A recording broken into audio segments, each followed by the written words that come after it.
अस्सलाम वालेकुम जी। सबसे पहले ये वीडियो तकरीबन इनका ताल्लुक इंडिया से है।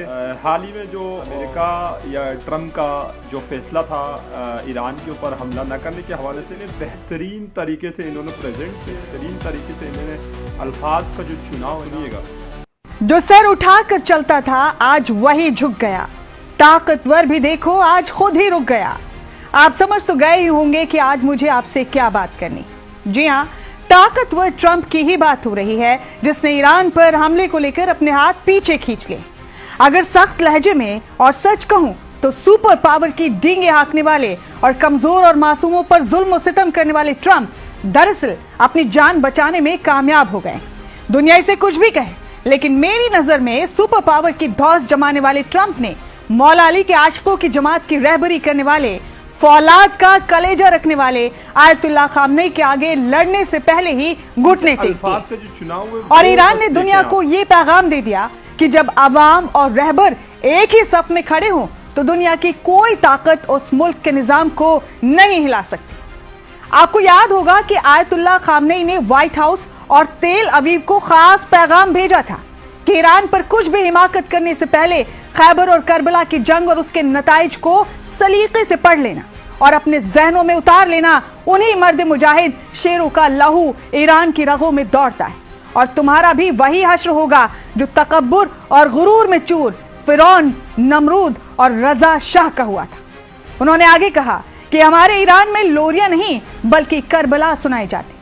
मुझे पूरा यकीन है कि सन की ट्रंप ने यूं ही अपने इरादे नहीं बदले, बल्कि जरूर खैबर और करबला का चैप्टर सलीके से पढ़ लिया होगा, या फिर ट्रंप को शायद किसी समझदार इंसान ने बता दिया था कि ईरान से टकराने की जुर्रत मत करना, क्योंकि ईरान की दीवार बनकर खुद मौला अली की औलाद 8वें इमाम मौलाना रजा खुद खड़े।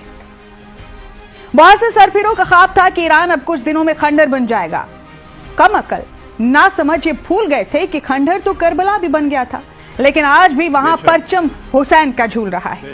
इसी तरह अमेरिका के कितने सदर ईरान को मिटाने का ख्वाब लेकर आए और चले गए, लेकिन मर्द मुजाहिद मौला अली का आशिक आयतुल्लाह खामनेई आज भी न सिर्फ खड़ा है बल्कि दौरे हाजिर के यजीदों, फिरौनों और नमरूदों को ललकार रहा है।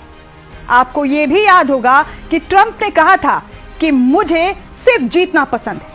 तो मुझे कहना यह है जनाब ट्रंप से कि अगर तुम्हें जीतना पसंद है तो मौला अली के दीवानों ने कभी शिकस्त खाना ही नहीं सीखा। ट्रंप अच्छी तरह समझ गए हैं कि जो खैबर मिसाइल कतर में उसके सबसे बड़े एयरबेस को उड़ा सकती है, उसे व्हाइट हाउस तक पहुंचने में देर नहीं लगेगी।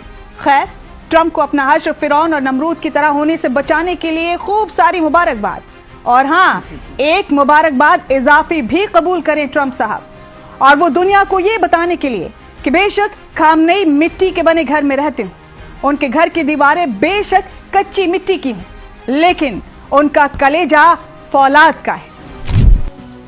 मुझे इनका नाम तो नहीं पता, लेकिन मैं इनको ना दिल से सलाम करूँगा। जिस हिसाब से इन्होंने अल्फाज का चुनाव किया, जिस हिसाब से इन्होंने हर चीज़ को मतलब मद्देनज़र रखते हुए ये रिपोर्ट बनाई, बेहतरीन माशाअल्लाह।